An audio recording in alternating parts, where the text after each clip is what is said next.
Hey, everybody, welcome to episode number 33 of the Movement as Medicine podcast. I'm your host, Kevin Carr, and today my guest is my good friend, Justin Kegley. Justin is a guy that I've known for a while now through CFSC and through the Perform Better community. And him and his wife, Teresa, have a gym in Rockford, Illinois called Movement Fitness. And one of the reasons I really like Justin and Teresa is they really do this. He's someone who's kind of started to build his name in the fitness industry through writing, through speaking, and just putting out great material in general. But I always can tell they're grounded in the fact that they really run a fitness business that's very similar to ours. I mean, I've never been there, but on the outside looking in, seems very similar to what we do at MBSC. And those are the people I like to look to learn from, because ultimately they're the people that are really in the trenches coaching every day. And the things that they share are rooted in their practical application. So they're really doing great things. I've seen this business grow over the past few years. They seem to be doing great out there. And recently, Justin just put out a second book, right? Your second book, correct? Yeah. High Performance Nutrition for High School Athletes. And it's funny because just yesterday, actually, we had a physical therapy clinic come in talking about, they have this Athlete for Life program where they're talking for kids and adults and looking at the whole well-rounded approach to building an athlete for life at all levels. And, they talked about the typical things we know, training, recovery, but they talked a lot about the lifestyle aspects as well. And that's always the hardest thing if you're a strength coach or physical therapist or sport coach listening to this. Those are the hardest things to coach: nutrition, sleep, recovery, the psychology aspect of developing an athlete or developing a person in general. And so Justin sent me this book a little while back when it was first coming out, and I really enjoyed it because it's really, again, rooted in the practical application of talking to kids about nutrition and about even starting the first chapter about the mindset around being successful. And what's funny about it is, although it's titled High Performance Nutrition for High School Athletes, it could be high performance nutrition for everybody because in reality, we talk about the nutrition education that we do at MBSC, and the lessons are very similar that I talk to with the adults as I talk to the kids. And what's important is you start with real, tangible, actionable activities in the basics, because most people don't have a handle on even basic nutrition understanding. And that's why I like the book, is because I know that you're doing this every day, and these are the conversations you have to have. And so kind of in doing this podcast, I definitely want to talk a lot about some of the big things that are in the book. And then also kind of talk about not just for kids, but for adults. I know right now that we're doing a live podcast. My MBSC Elite Group training is able to attend this, ask questions. And the majority, I would say almost all of the people in the group, are performance coaches, personal trainers, fitness enthusiasts. And these lessons apply to them and also to their clients kind of all levels. And so I thought this would be a really good option, not only to shine a light on you and all the great things you're doing, but kind of get into some of these topics. So, that was a long intro, but thank you for taking the time to come on here. It's always good to see you. And so, thanks for being on here. Absolutely. Well, I appreciate you, man. Starting off in the fitness industry, in that 2013, 2014 timeframe, coming to Perform Better, Mike was a big influence on me, and even all the way down to the structure of our facility and how we built out. And then meeting you through the CFSC, you and Marco were the first guys that took me through the program, and so that was a huge thing for me to be able to see something in person and to be able to grow. And just the philosophy that you have through CFSC and what you guys have done has been a huge influence on me, on our coaches here at our facility, and how we continue to grow. So I appreciate you, and I appreciate the fact that you're in the same boat. We're doing the thing, and we're trying to figure out how do we actually impact people in the real world. Don't have time for a lot of theory. Let's figure out how we actually make these things work. Yeah. Well, I mean, just actually kind of starting this even before we get into the details of the book itself. So this is your second book. So first, maybe tell people about your first book. And I kind of want to talk about your publishing process for those of you who are interested in writing. And so, what was the first book you put out? Maybe tell a little people about the title, what it's about, kind of what motivated you to put out that first book. Sure. So the first book was How to Be Great Today, How to Be Intentional with Your Attitude and Actions to Create Your Best Life. I'm a big fan of apparently having really long titles. But, but the story for me, it goes back to this. I felt like I needed to write it because that book was a letter to my clients. It was a series of emails and questions that I was asking. And that was really just telling them the story of who I am and answering the things that I think are important for them in terms of nutrition, mindset, training, and just trying to give them a guide. Because ultimately, we have to make choices in our lives. But to have people that guide us along the way, like our job, if you look back to like Don Miller and Story Brand, like our whole job is we're not the hero of the story. We're the guide. We're the person that comes along and takes them along the path. So, how do we make something as simple as possible?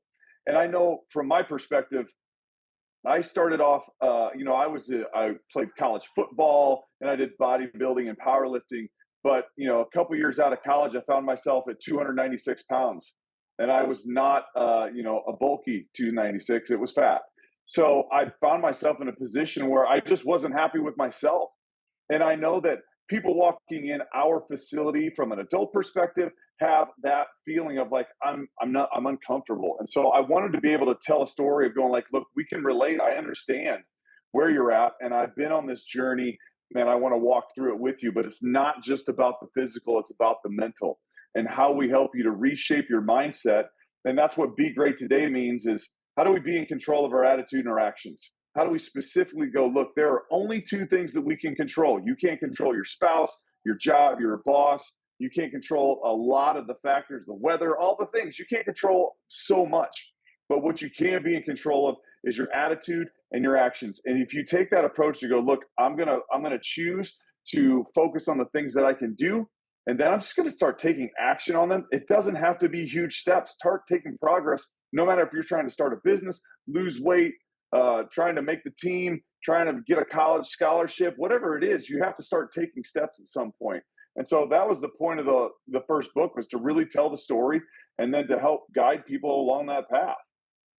That's awesome. And I like what you said about like these are the conversations you were having. And I always talk to people about whether it's as simple as making an Instagram post or writing an article or something as gargantuan as writing a book, is that it's the Mhm. conversations you're having every day already put into written form, which is the hard part. But like the content was there, and then you took the time to publish. And did you self-publish both of these books, or did you go through a publisher? Yeah, so I had for the first book, I did have someone that helped me publish. It was self-published, but they, guided me in terms of like how to go through that process. And Hmm. so I did have that, and so that was super helpful. And in terms of all the way getting it to like copy edit and the cover and all the stuff to how do I put it on Amazon. Yeah. So all the way through the process, because you go like, these are really weird things. And then it's Yeah. like, how do you get it on certain lists and how do you get it to grow? Because it's like, these aren't New York Times bestseller things that we're trying to put out. Yeah. So it is a little bit different of a process. The second book I did on my own. I had someone that helped me edit it. And then I had someone design the cover. But other than that, like going through the process, that was all me in terms of uploading it, getting it, and taking the whole process through Amazon. So it's completely possible. There are lots of courses and places that you can recommend that you can do, like Udemy. Like they have stuff that you can follow through, and they can take you through that. Um, so there are lots of places that you can do that. I would highly recommend, if you had something that you would go through a self-publisher. There's plenty of people that will do that, where you still own the content and you're not giving it up, to someone else. So that's really good. But also in terms of like publishing a book, it's a different process, right? You're not going to make money on the book, No. and that's not the point, right? But it creates the conversation, it creates an opportunity. So you just have to be in that position of like, look, what do you have to offer to people? And if you feel like it's valuable, and you can put it out there, you just have to find the right avenue to do that. Yeah, and I wanted to touch on that before we got into the details of the book, because Yeah. there's so many people that think like I want to write a book, but like how do I get a publisher? I'm like, we have the avenues now in the world because of the internet, because of technology, software, that you can do this on your own. And like You you can do said, it. you don't, even through a big publisher, you don't really make money on a book unless you're like, at the top of the bestsellers list, and you're like through a huge publisher and you get an advance, and like that's not our reality in our world. For And sure. so what you did is, it's inspiring to me. And I talked to kind of our staff, who a lot of people like, hey, I want to write, I want to do this. I'm like, all of these things are available to you. There's people out there doing every day what you want to do, but it's a Yep. matter of you saying, hey, I'm going to learn, whether it's you take a course on Udemy, or you reach out to people who have done it before, and you say, I'm going to take the time to learn, and maybe pay someone to help you edit. Those options are all there. And so, yeah, I like seeing, people like you go out and do that, because for you, it helps your message get bigger. And Hmm. this is something that will stick around after you're gone. Like you're able to Absolutely. put it into paper. And so, I wanted to kind of touch on that before we kind of got into the book itself, because I just think it's an important thing to think about, because it's anyone who's listening to this, it's available to you to do that same thing. We'll even go back to, like, I think it was Alan Cosgrove. I don't know, maybe he took it and said it, but it's like, if you do 30 minutes of writing a day and reading, within 5 to 7 years, you can be an expert in the industry, in whatever industry you're in, right? But Hmm. the question is, when people say, "Hey, I want to write a book," you go, "Okay, great. Are you writing? Do you write every Yeah. day?" Because I'll be honest, like the first book, Be Great Today, it was actually almost done, because it was literally a series of emails and a series of messages and stuff. It was just a matter of, how do we organize it? Okay, we need to tighten this up, move these things around, and okay, rephrase that, whatever it is. But that was the process. I had been writing. And Hmm. so that's where it comes from. You go, if you want to do it, you have to start writing. If you want to speak, you have to start speaking and doing, putting together content, those kind of things. And that's just the process. So if you want to do it, start, and then you can start to tweak it, and all the details will come back. And guess what? I published this book and it made me better. Is it my best work? No. I mean, I'm going to write another one at some point, and it'll Yeah, just continue to get better, hopefully, and grow from there. I love that, man. And that's you kind of going into the mindset piece. I like that at the start of high performance nutrition, you it's obviously like a perfect segue from Be Great Today, as you start Yeah. kind of with this unshakable mindset idea. And there was I highlighted this one segment because I loved it so much. I'm going to read it, and I kind of want to talk about your thought process of putting this at the beginning of the book. And so the section that says like how to build an unshakable mindset. Focus on what you can control, not what you can't. I choose to, instead of saying I have to, focus on the Mm. standard, not their feelings. Find a way, not an excuse. Know that excellence is a lifestyle, not an event. Show up every day, not just game day. Focus on being present, not perfect. Believe that every loss is a lesson. Has WIN mentality. What's important now? Know that pressure is a privilege. And so that's one of the little things that, like, I was actually taking the little image that you have right underneath there, to kind of put in my office for athletes to see, and kind of working that idea into the conversations we have with our kids at the very beginning when they come in, because I think often these are battles that they're fighting. And ultimately, if they can't develop the mindset, all the other conversations that you're going to have, whether it's training, whether it's sleep, whether it's nutrition, are going to be much harder to deal with. Mm. And so, was that kind of your thought process of starting the book, with that specific section? Absolutely. See, because I think, like, the unshakable mindset, the idea behind it is, how do we build something that they feel rooted, right? And Mhm. you build that based off of confidence. You continue, or excuse me, by building evidence in yourself to go, like, I work hard, I put in the effort, I put in the time, but you have to know why you're doing that, right? So Mhm. when you step back, I know Mike has done this talk before, he's doing it again. When you talk about start with why with Simon Sinek, big fan of the book. The whole purpose is to go understand why you're doing something, because if you don't know why, guess what? Like, I want to work hard. I want to make all conference. I want to earn a scholarship. Yeah, that's really great. Well, guess what? I also want to sleep in, and I want to eat pizza, and I don't want to work very hard in practice. Yeah. Right? All those things, they start to battle each other until you actually lock in and go, like, no, this is what I want. And I keep that on the forefront of my mind. I'm going to Hmm. focus on my attitude and actions, what I can control. I think, and it's easy to make excuses. We are having a conversation today with someone that runs a travel team in our area. And he said, the mindset, it's really hard. There's parents that step in for kids and they don't allow them to fight their own battles at certain times. They don't allow them to have conversations with coaches. And so when we step back and go, we want to develop the kid. It's not just about the sport. We want them to ultimately be healthy and productive adults.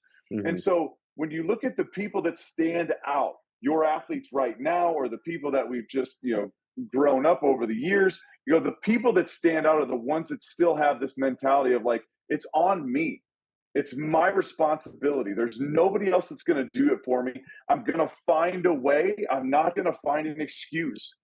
And so when you take that and you go, I'm going to own everything. Like, those people stand out. And you can talk about nutrition. We can talk about hydration, protein, carbs, fat. We can talk about sleep and all this stuff. Put your phone down, all these things. But individually, those messages are shallow and they don't resonate with people long term, because you can go, okay, yeah, I'm supposed to eat so much protein. Yeah, I'm supposed to sleep so much. Again, individually, they don't mean anything. But when you put it together and go, this is what a D1 athlete looks like, this is what a starter at this position looks like, these are the habits that they have. And that comes from the fact that they have a mindset that goes, I'm choosing to be as excellent as I can, to strive for excellence. And if you do that, you're going to stand out and you're going to have an opportunity to do something really special with your life to the fullest of your capability. I love that. It's perfect. I mean, those are the conversations at the start of any training relationship, at the start of every session, that we kind of, before we go into nutrition, it's just like, listen, you're responsible for your behavior. You're responsible for the attitude you show up with. Everything else comes after that. And I love when you said, like, we're trying to develop productive adults. We always say, like, coachable kids turn into successful adults. And part of them being coachable, like you said, is not the parent doing everything for them and having the conversations for them, and sheltering them, which is what you see more than ever now. And so getting them to be the one who makes the phone call, the one who talks to the coach, is really, really important. And it takes a kind of a culture in your facility or in your sport team or whatever environment you're in, that you start to build with that. And it's the same conversation I have with the adult clients who, Mhm. again, they're like, hey, I want to, improve my blood pressure, or I want to lose weight, or I want to, change whatever it is about themselves. And ultimately, it's like, okay, you're responsible for the habits that do that. And there's this book, Goals, by Brian Tracy, that I like, that I always go back to, and he talks about the process of goal setting and Mhm. getting the acknowledgement early on when you go to set process goals to kind of get you to your big goal, and saying, these are the behaviors I'm going to be responsible for and engage in, and have the person say that, then come back around when you go reevaluate, and whether if they hit their goal, that's the time for praise. Hey, we did all these things.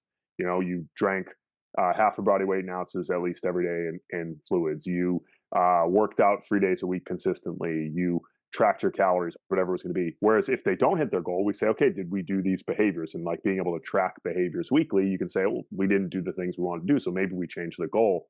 It puts the onus on them, and helps them start to assume some responsibility. Hopefully. So I think it's a vital thing to talk about nutrition, because people always have these kind of big lofty goals of, I want to lose 20 pounds or whatever, but there's no conversation about the responsibilities that they're responsible for in between there. Yeah, well, it goes back to outcomes versus behaviors, right? When you think about, hey, I want the big goal. For adults, it goes, I want to lose 20 pounds. You're like, yeah, but I also like beer and pizza on Friday and whatever. And not that you can't have those things, and Yeah. not that you can't, find the balance. That's okay. But you have to make some sort of adjustment in your life. And so if you don't have the mindset of going like, hey, I'm going to keep the important things important, and focus on those things, you know what? For a period of time, maybe we have to buckle down for a while, and then it's easier to go, you know what, I can have a little bit because I maintain myself with most of my habits being good, versus like, well, I'm just kind of all over the place because I'm unorganized and I'm unfocused. And so I think that's a big deal. Is, like you talked about the win mentality, what's important now is just keeping the things, like, have a present moment focus. right? Not get distracted by everything that's going on around you. Go like, here are the things that are important, and I'm just going to focus on those tasks rather than the Mhm. outcome. Because if not, it's easy to get frustrated or distracted when it doesn't happen fast enough. Yeah, I mean, absolutely.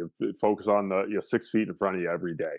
And so, with nutrition ideas, especially, one thing at least I know we've found in our facility is like starting way more basic than what you see on a daily basis. Whether it's you're looking on social media, you're reading in books.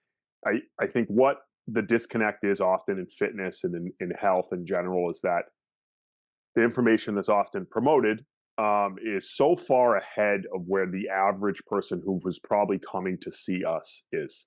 And so that the behaviors we sometimes give them or the nutrition recommendations we give them are steps beyond whatever they understand, to the point where like we're typically, it starts with, hey, these are carbohydrates, these are fats, these are proteins, things that we take for granted that like Yep. we will do with the kids. We'll say, okay, I want everyone to name off all these sources of protein, name off sources of fats, name off sources of carbohydrates.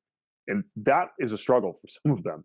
Mhm. And to getting them to understand like hydrate basic things like hydration. So for you to start that conversation, to start to, educate, kind of, what do you tell either the layperson or the coach who's going to teach the layperson, where do we begin?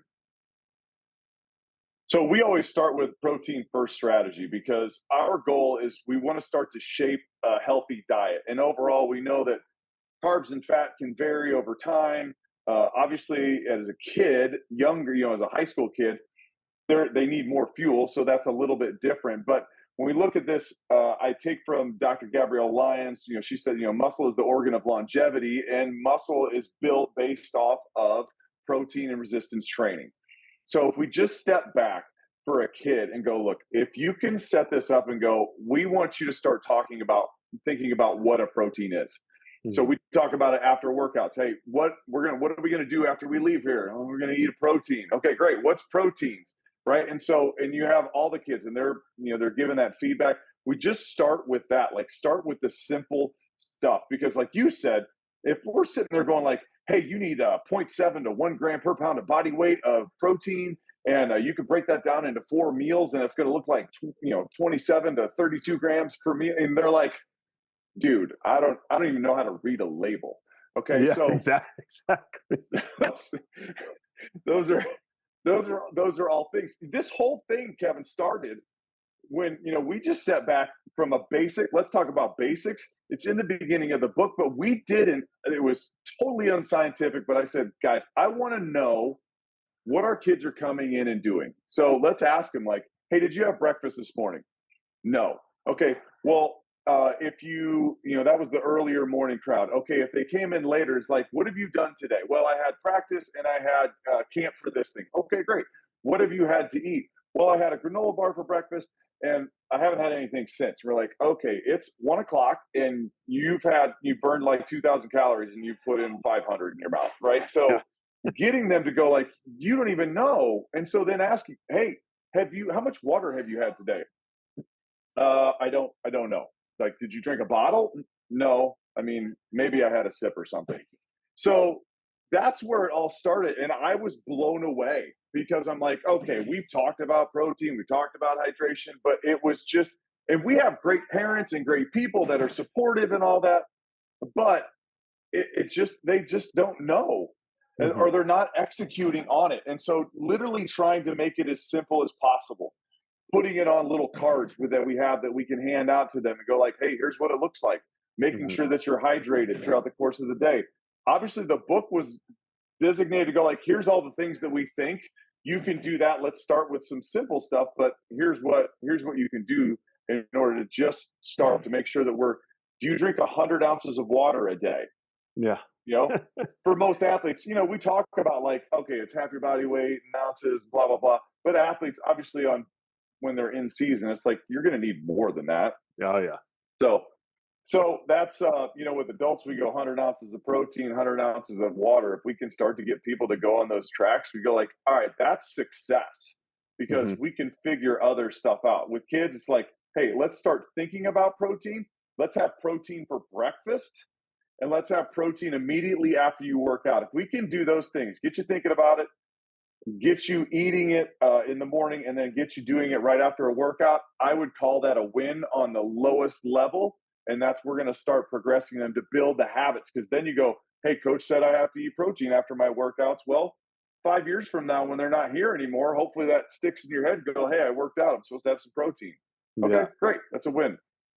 Yeah. And one thing I want to talk about hydration quick and get back to protein because it's funny that hydration is like the most important thing, right? It's like the most important thing from a survival, like just outside of athletics or exercising, the most important thing. And everybody knows that, but it's probably the most neglected thing that people do. Like they don't think about it. And so, like you talk about starting basic, one thing I started doing with the kids, I said, okay, the average kid in this group is probably 155 pounds. And so I would bring in like, bottles of water and I'd be like, okay, so if I say each of these is like 20 ounces, like you need probably a minimum 5 of these if you're exercising at minimum, right? Yep. And showing them like, did you have this much? And they'd be like, no, not even close. And like starting with a visual, because like you said, I started early on, I'd have the conversation, hey, half your body weight in ounces at minimum plus more to replace what you lose in exercise. And they're the second I say ounces, they just shut their brain off and they don't hear anything. So I was like, okay, I need visuals. We always talk about coaching through visuals and demos. And I'm like, Yep. why are we explaining this to them when we could show them? And so being like, okay, this for like this group of kids, this is at minimum what you need to drink today. How many of you have that? No hands go up. I'm like, okay, so this is what we're gonna do. What I would do with my groups is I always have a group text with the kids, or like the high school or college age kids about like just nutrition and lifestyle stuff. And I'd be like, all right, everybody, I'd make it fun. I'd be like, everyone's gonna send a picture of each bottle of water when they get done today. And then they were like, oh, so to them it was like competition. And I'm like, there's no dumping out in the sink or anything like that. I want to see like the bottles, just to try to get them to start to again just think about it at all. Because to them, it's like they're thinking about the social relationships in school. They're thinking about practice. They're thinking about their parents. They're thinking about homework. Anything nutrition or hydration related is so far down the list for them. So just bringing it visually to the forefront for them to get them to value, hey, this is why it's important. You're going to feel better. Trust me, you're going to do this. Go to practice. Tell me how you feel after. Absolutely. Well, that's great. Using the bottles is really great. We also go like, all right, look, how many kids have one of these? Yes. You have a Walla, whatever water bottle, all those things. You go, okay, great. And then tell them like, okay, you need like, depending on where you're at, 155-pound kid or whatever, you go, okay, you need at least 2 of these, right? That's 40 ounces a piece. That's 80 ounces to at least get you to a minimum level, right? Yeah. And so at least they can, again, like you said with visuals, use something because our shelves are full of Stanleys and a wall of bottles right now. It's like, okay, so it's like, all right, look, you need 4 of those, you need 3 of these. That's what it looks like. They're like, oh, okay, I can have that. And at least they can come in and go, I have a very funny one-on-one client that I work with. She's a swimmer, and she's like, I had one of these today. I'm like way behind. And so, then she tries to, get out of exercise or whatever. But it's like, no, let's go. Drink some water. Let's go. So. It's funny. The Stanley water bottle craze might actually be one of the better things to try to promote nutrition because I'm like, you guys spend like $80 on one of these things. And you want to carry it around as like a fashion piece now. Like you're dragging this big thing around. I'm like, at least if you're going to do that, make sure you're getting as much as you can out of it. Actually drink it. Yeah, exactly. So at least like you said, you'd be like, all right, everybody hold up your Stanley.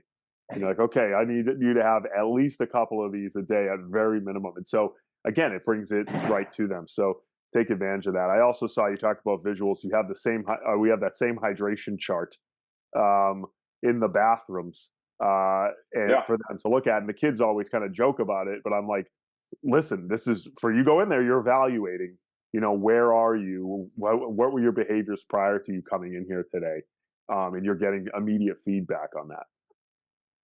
Yeah, again, it's one of those easy things to go make it as simple as possible. Go to the bathroom, look down. What does it look like? Does that check a box to go like, yeah, I think that looks okay, or no, that doesn't look okay.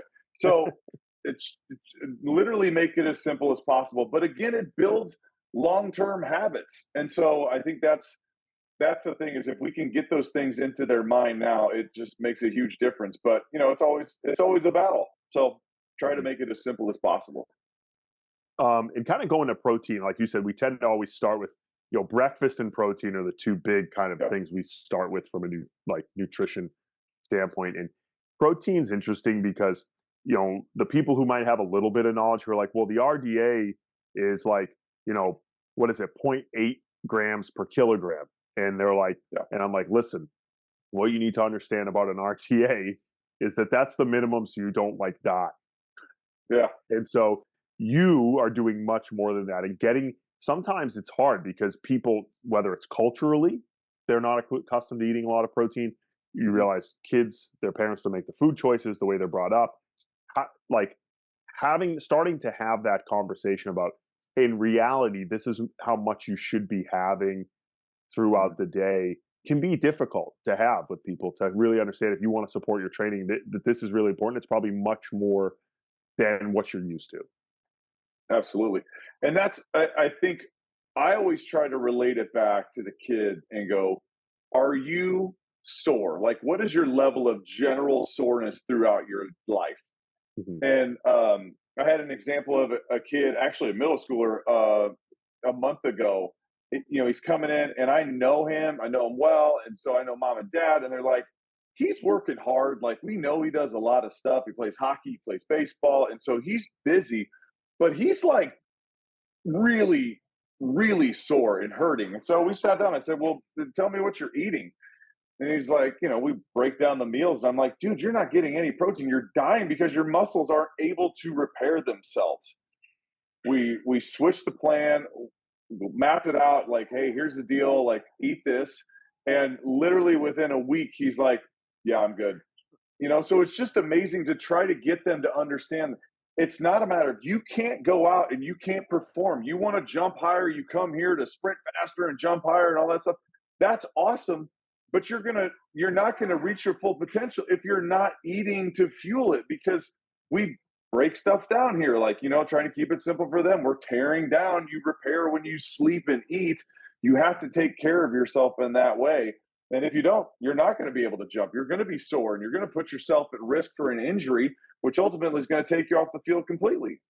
Yeah, absolutely. And like for us, it came down to, we made compile the list of all local places in the surrounding towns we know kids come from. We were at here are some healthier, high protein options. Because in reality, I know a lot of these kids are going to go and pick up whether it's breakfast on the way to Yep. school before they train. They're going to go pick up something to eat after they train. And we said, okay, we need to embrace the reality of what these kids are going to do. I would love it if they all bought protein shakes. We have a bunch of protein shakes. They're not all going to do that. Yeah. Yeah. And so saying, hey, whether it's, Chipotle, whether it's a fast food place, here are the things that are healthier, will fuel you, and are higher protein options. These are the things we would recommend for you. And they really actually appreciated that because most of them leave and just go, oh, I'm just going to go to wherever and get something to be Yep. like, okay, rather than maybe going to Chick-fil-A, maybe you go to Chipotle and get like a salad bowl or a rice bowl or something like that, where, it's a little bit more concentrated. And so I think embracing the reality for them and then giving them options where they can actually go and do it is important. Yeah. And that was one of the things for me. I wanted to make it as tangible as possible in the book, too. Like, I gave a bunch of recipes. And Mhm. for someone that's like, oh well, the coach that reads this, you're like, oh well, yeah, that sounds great. But it's literally the one thing that you're like, you could talk to a parent or you could talk to a kid, say, hey, you need to eat protein. Okay, great. I'm gonna eat eggs and I'm gonna eat this, but like, but how do I do it? And you're like, Mhm. okay, well, here's literal recipes of how you can do that. Or when you're traveling, at least it gives you an idea to go, hey, we're playing out of town this weekend, and we brought some stuff, but we stopped at Subway or wherever, and you're like, okay, this is what it should look like. So at least you have a semblance of an idea of like, hey, this is a better option, right? So it's not don't eat this because those are bad. It's all right, let's eat more of this, less of that. So Mhm. trying to give them an idea of like, these are the scenarios and how we can help you to make better choices overall. Because I think it's really hard when you talk about kids in high school in particular. yeah, if you want to play at a high level, you should eat well most of the time, but you're still a kid. They're going to eat pizza, they're going to eat different stuff. So it's not about perfection. Hmm. But if we create again the habits that are going to sustain them over the long term, it'll make a huge difference. And we just get those patterns in their head. Awesome. One thing I really like that you did in this that not everyone is willing to do is you came out strong on the caffeine front for kids, because for Oh, us it's a huge battle with kids having stimulants, whether it's they're going to GNC or they're just hammering a bunch of energy drinks. I like that you said I don't believe anyone under 18 should drink caffeine. Period. And so this is something Mike's been really strong about that we talk to the kids about.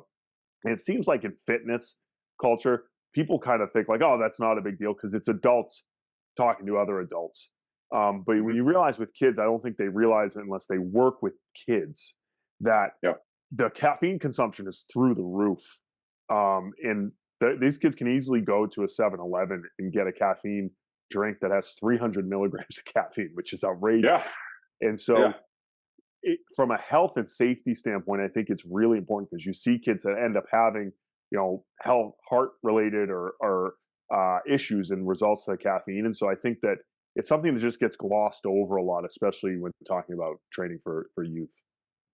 for sure. Well, there's a couple things when you step back. Number one, the American Academy of Pediatrics, they say there's no place for caffeine in a diet for an adolescent, but their formal stance is no more than 100 milligrams a day, which basically is like a can of Coke or whatever, Hmm. whatever you drink. The problem is number one, some of the ways that kids are getting caffeine, obviously there's the, drinking rain and bang and getting all kinds of stuff like that's one thing. But you see people like bubbler is, a fine product and it's an antioxidant water and all that stuff. But you go like, it's a cup of coffee. Yeah. And so people are just drinking that like, oh, well, it's just a bubbler. It's fine. You're like, okay, I understand. You're drinking it at 7 o'clock at night. Yes. You're at a game or whatever. And it blows my mind that we're not having these discussions because caffeine is so well accepted for adults, but it's accepted because we don't sleep enough, we're tired, and then we get in this caffeine cyclone of like, I have to have some caffeine to function. So Yes. I do that throughout the course of the day. And then what does it do? It keeps me from sleeping well. I don't care if you think you can drink a pot of coffee and go to sleep. You can't because it's a central nervous system stimulator. It's gonna impact you. Okay, so but it's so accepted in the adult front that you go, well, I mean, what does it really matter to kids? You Hmm. go, okay, well, they're already stimulated with this, Yes. right? So, and then we give them caffeine. You go, all right, well, if they're going to get some coffee at Starbucks or whatever, it's going to be 300 milligrams of caffeine. Then you have all the kids that are like, hey, I'm taking it for performance enhancing stuff. And then you step back and you go, well, there's no wonder we have so many more mental health issues. That kids are literally overstimulated. It causes more anxiety, more nervousness. Their thoughts are continually going, so they can't ever shut off their brain. Hmm. So it just creates this terrible cycle of them going down the drain because they're overstimulated all the time. And so, how do we get them to go? Look, I wanted to just come out and be like, look, don't do it. So that way, even if hopefully we'll make some sort of impact with that. But I really believe it. I look at my kids and I'm like, man, I know if they had a soda or had something, how it impacts them, and to see them like bounce, and you're like, oh my goodness. And we don't. I mean, we just don't do it. We see that with sugar, right? So Yeah. and then, most caffeine has, a lot of caffeine has sugar in it too. So that's a double whammy.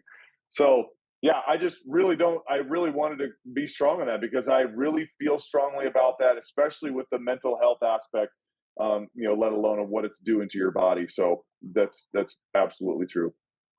Yeah, and you talk about the sleep piece, and like I always have these parents who are like, my kid's up all night on his phone, he can't focus in school, and he's tired, and yet the kid's drinking caffeine all day, and I'm like, that's not helping, right? And you see these kids who seem like they're disinterested in school, they don't have the energy to train, and I'm like, it's an overall, like you said, stimulant issue, both from a technological standpoint as well as a consumption standpoint. And it goes back then to the conversation with the kid at the beginning about being responsible for your behaviors. And they always come to me and say, "Hey, I'm tired. I don't feel good." And I say, "Well, let's go back through your week. We talk about sleep. I always say, okay, they don't even know how many hours they sleep. And I'll say, okay, so this week we're going to say, what time did we go to bed? And what time did we get up? And then let's talk about how many hours that was." And they're like, "Oh, well, I was up to like 1 playing video games. And I get up for school at 7." And I'm like, okay, eh, do the math there, right? You should be getting like 9 hours of sleep in reality at your age. And I know it's not going to be perfect all the time, but again, Sure. bringing it back to them, just having to look at what they're currently doing because they don't even think about that at all. And so it's like, okay, what time do you put your phone down at? Obviously, some parents are better at controlling those things. I understand it's hard. My kid's not at that age yet. I could imagine for you that's a different battle as your kids are a bit older, but it's really really important because even when we were younger, like we didn't have an iPhone, right? The most Oh I my could do gosh. is play Snake on the Nokia phone, but there was no like internet in my hand. So it's a battle that's going to get Yeah. continually harder for coaches and parents. But I think it steps back for us and I go, okay, look, I came out in the beginning of this and I said, look, I geared this towards, okay, it's athletes, coaches, and parents. But parents go, look, I get it. Life is hard. I have I have two teenagers and a 12-year-old. So like I get it. We're in the boat. So we battle with nutrition. Like we battle with phones and all kinds of things. But at the end of the day, you step back and go, just like a parent would be like, "Hey, my kid's not eating well," and you're like, "Okay, but I don't buy the groceries. I can talk to them about what they're supposed to do, but I don't buy the groceries." Also having those conversations with parents too about like, well, why does your kid, go to sleep with their phone in their room? Um, Probably because most people don't think it's a big deal to sleep with their phone in their room. And you go, again, if it's within an arm's length, if you wake up at 1 o'clock in the morning, you're going to grab the phone, you're going to scroll, and it's going to jack your whole night of sleep, let alone all the buzzing and dinging and all that stuff. And so we're hard on like, look, the phone goes in the office. I don't care what's going on. It's off at 10 o'clock or 9 o'clock, whatever, depending on what age the kid is. But, you just put it down. And if parents aren't willing to do that, or for whatever reason, we continue to talk to the kid about it and go like, here's why it matters. You can't come in here again and tell me you want to reach this level of thing and have this behavior. These things don't line up. So again, it goes back to us doing the best that we can, going, hey, I've got this kid for 3 hours a week, 3.5 hours a week. How can I help them, get faster, sprint, jump, all the stuff that we want them to do, get stronger, reduce injury risk, but also go, I want to help you to be a better human being as well. And I'm going to do the best that I can to educate you. So it's just part of the job. Yeah, man. It's great. It's great. And this is one of those books that like we're going to keep in the lobby at the gym as like a reference because our parents sit in the lobby, read the books that we have, and then it's a great reference for us. And so that's something that I think is great because it's short, straight to the point, direct, and it's practical. And so that is really I think something we need in our industry. So great job doing that. And what I want to do, I know Jennifer and Mary are in the webinar now, and I want to open it up to them to be able to ask questions. And so, Sure. Jennifer, Mary, I'm going to allow you to talk over the webinar so you can just ask directly. So if you have questions you want to discuss about training, about nutrition, about lifestyle, you can raise your hand. I can allow you to talk right into the webinar here.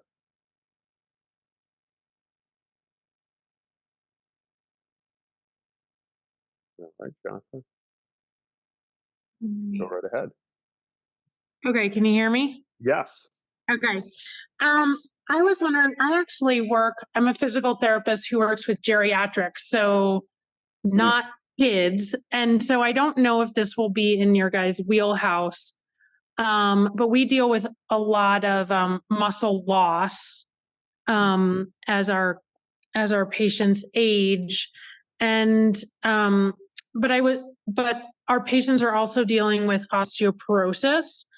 And I was wondering if you guys were aware of any research on the relationship between protein intake and bone density. Off the top of my head, I don't have anything. I know that there's plenty for obviously protein intake and things like sarcopenia. Yeah. But bone density and protein intake, I am going to research, and I'm going to look on Google Scholar to see what I can find. Uh, uh, because I'm sure there's definitely an overall caloric intake uh, Right. Sure. relationship for sure. Specific protein intake, I'm not sure, but I'm going to do the research, and in the show notes I will share what I found. But maybe Justin has some insights there. I I just quick looked it up. Protein intake and bone health by Bonjour in the International Journal of Vitamin Nutrition Research. So on NAIH, so it does like going through adequate nutrition plays an important role in development and maintenance of bone structures resistant to usual mechanical stresses. Dietary proteins represent key nutrients for bone health and thereby function in prevention of osteoporosis. So several studies have pointed to the positive effect of high protein intake on bone mineral density or content. So Okay. yes would be my answer. Mike, can obviously at that age with geriatrics, like you're going to do everything that you can. So I would obviously work in terms of like how can we give them as much protein as possible. The challenge Yeah. obviously becomes like there's not much resistance or training that we're doing in that area. But for sure, um, protein definitely can make an impact based off of this. Okay. Yeah. And then of course we do, resistance training also, which Yeah, has a ton of research on its yeah, benefits to bone density. yeah, for sure. I So just pulled up one on Google Scholar, and seems to be a lot of data in there when I searched on Google Scholar. Relationship between prevalence of osteoporosis and daily proportion of protein intake. And uh, in both sexes, the group with the highest protein intake had significantly lower odds of developing lumbar osteoporosis, obviously the area where most people see it, when compared Mhm. to the group of lowest protein intake after adjusting for associated factors. So yeah, I mean, there seems to be some good research out there that can kind of support, your nutrition recommendations for that population specifically. okay, great. Thank you. No problem. I think it's an interesting point, though, to go off of what Jennifer was saying. This is one conversation that we continually pound with our adults because of that, those types of scenarios and going like, the tone we've kind of taken is going like, look, at least 100 grams of protein a day. That's what we want to work towards because we know after 25 that we start to see significant loss Hmm. and muscle, which ultimately has an impact on metabolism, which long term decreases strength and power, and ultimately leaves us in a state of going like, hey, we can't live independently longer, and we're at greater risk of falls, right? Hmm. So really like pounding that point now of going like, how can we help someone who's 40, 50, even 60, probably early 60s of going like, you've got to do it now because when you need it the likelihood that you can get it is very small. It's probably gone. And so Hmm. how do we slow that degradation over time? That's a conversation we are constantly having with our people to go, let's keep as much lean muscle tissue as possible. We bought an in-body just to show people that Hmm. and go like, hey, let's measure it. So I can show you exactly, where we are to the best of our capability and see how that goes. So that's where we can make that correlation of protein and muscle and hopefully it's hard to sell somebody who's 40 to go like, hey, you need this when you're 80. But, Hmm. ultimately that's the goal. Yeah, and in the show notes, I'll send to you guys too. I wrote an article, I think it was last year on Strength Coach about strength training and osteoporosis. I had kind of a string of women who I've been working with who had all, osteopenia or osteoporosis. And the one commonality between a number of them is that they were eating disordered when they were younger. And we know, like you said, as you get older, it's much you have bone loss. It's almost uh, you almost can't stop it. But it's again, are you going to start your drop off from up here? Or are you going to start your drop off from here? And we know for women, it's a much sharper decline, obviously hormonally. And so even the conversations with your, like you said, whether it's your youth athletes, hey, let's talk about your nutrition, because ultimately, almost none of these kids are going to be professional athletes. And so, talking about the habits now, because ultimately they're building the bone in their high school years and their 20s that they're going to take with them, 40s, 50s, 60s, 70s, and beyond. And like you said, it becomes a much harder thing when they're at, a couple of the women I had were, in their 60s, that like, hey, how much bone mass are you actually going to add? You might not really add much at all, but you're going to be able to keep what you have, and we're going to try to support you to do things like prevent accidental falls and things like that. And so it's hard to sell that to someone who's younger, like you said, but getting them to think about like you're building your body for all the things you're going to do after sports, and ultimately those are our success stories. So I always say that the kids that we train, I've been there long enough now to see kids I trained in high school who are now adults working in the group, and you're like, that was a big win. Like when I see that, I'm like, that's a success story. And so you want to try to get as many of those as possible, whether they're with you or not. Yeah, that's pretty cool. We just had that, actually just had our first like athlete come back, and it's like, all right, now I need to work out because I'm going to the fire department and want to be I love healthy. And that. she's like, she's killing it. And it's like she came in for a post ACL tear and like, played hockey and all that. So super cool story. So yeah. That's great. Mary, do you have anything? Any questions?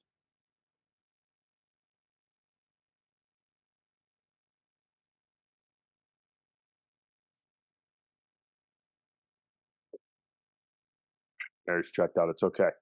It's late. So, I mean, ultimately, what I would tell people, if you are interested in this book, Justin, where can they find your information if they want to find out more about your business, more about you? Where's the easiest place for them to contact you? Sure. I'm on Instagram a lot. So at Coach Keg is my Instagram handle. On Facebook, Justin Kegley as well. So the book is on Amazon. That's the easiest place to have it. It's also, it's in my profile for, on Amazon. So you can get the link there. But yeah, I live on the social media, so it's easy to get a hold of me there, just because it's great to communicate and talk with people. So and that's both where Justin and I will be speaking at the Perform Better Summit in Orlando. That's May 30th through June 1st in Orlando, Florida, with Perform Better. So, I mean, I look forward to seeing you there. But what is your topic going to be? What are you speaking about down there? Preparing the complete female athlete. So that's been a topic for me. That was an accidental topic.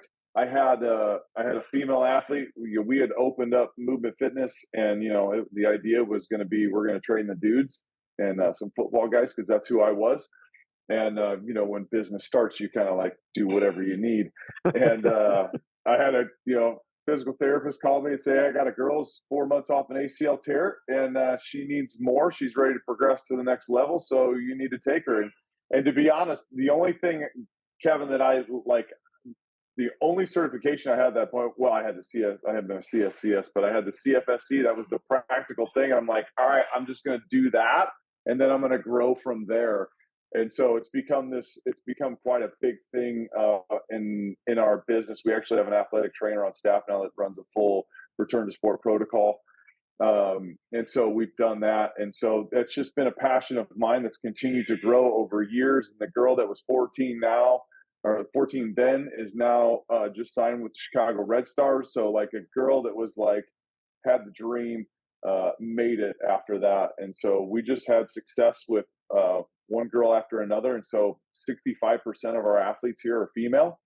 And so continually finding ways to go, how do we help them to maximize performance, minimize risk of ACL tears and other major injuries, and build unshakable confidence? That's the big part of what I want to do. And when you see female athletes, obviously we have guys here too, and I love training those guys. We, help them and had a lot of success there. But when you see the girls go, man, they take this stuff and they listen, they apply it, they get great results, and they're grateful for it. And when you have people that walk into the next phase, you go to college and you're like, look, I can do chin-ups, I can do cleans, I can do front squats, I can do all the things that everybody else and nobody else can do. I can do them all the guys are doing them. And like the girls can't do these things in lots of places. And you're like, that's awesome. Get So me I know fired that up. you're preparing them. Yeah. That's a lot. Our population is very similar. I'd say we're definitely over 60% female high school athlete, which has been amazing. And again, that wasn't really what I think it was early on, but it's definitely become that. And so, really important topic. So, I mean, if you are, in either Orlando, Providence, Chicago, or Los Angeles, those Perform Better Summer Summits are taking place all summer in really great educational and networking opportunity. I get many of my friends in the industry come from just attending those things, and many of my business connections come from attending those. And so, a really good educational opportunity. And I'd recommend you guys go and check those out because it'll be well worth the investment for the education and connections that you get there. So. I look forward to hearing you speak there on Friday. I will be down there. I'll be in the crowd, so I'll be looking forward to that. Yeah, I'm excited about that, man. So I appreciate you. You've been a good friend and somebody that I continue to watch as you continue to grow in your role, not only at MBSC, but also to grow beyond the fitness space. To grow outward in the fitness space. To go, you're somebody that's got a lot of influence, just because you're doing it. Like you said, you're doing the work and just making a huge impact. And so you're real and not full of fluff and just trying to pull the wool over people's eyes and all that. So it's really good, man. I appreciate you. So thanks for having me on and doing this. Absolutely, man. Well, it's great to talk to you. Thanks for taking the time. Jennifer, Mary, thanks for being on here, and see you guys next time.